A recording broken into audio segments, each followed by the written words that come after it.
Nonito Donaire uminit ang ulo at pinatulan ang mga boxing fans na kontra sa kanyang alaga.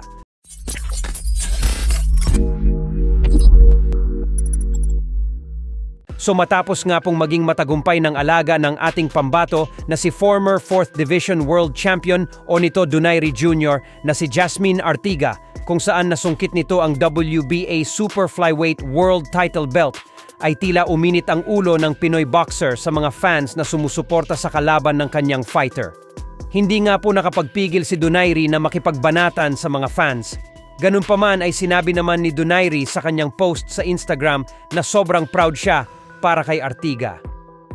Sa kabila daw kasi ng hindi pabor sa fighter niya ang mga fans sa loob ng venue, ay nagawa niya pa ding makuha ang panalo at napatunayan pa din daw nito na siya talaga ang tunay na kampyon at karapat dapat talaga siyang maging isang world champion.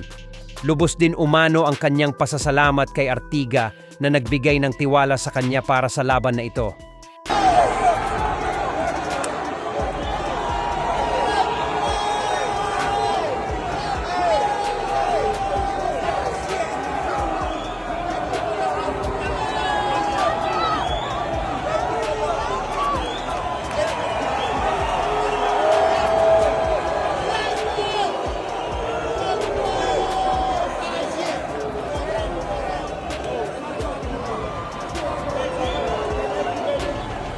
Samantala, bagamat na magtataktong taon na ang nakakalipas, magmula ng huling beses lumaban ang Pinoy boxing legend kung saan natalo siya via unanimous decision sa kamay ng former WBC Bantamweight World Champion Alex Santiago sa undercard ng Terence Crawford versus Errol Spence Jr.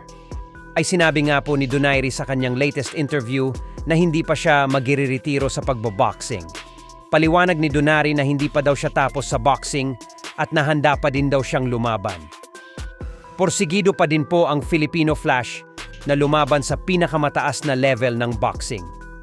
Sa kasalukuyan po ay may edad ng 43 taong gulang si Donaire at may record na 48 panalo na may 28 knockout at 8 talo.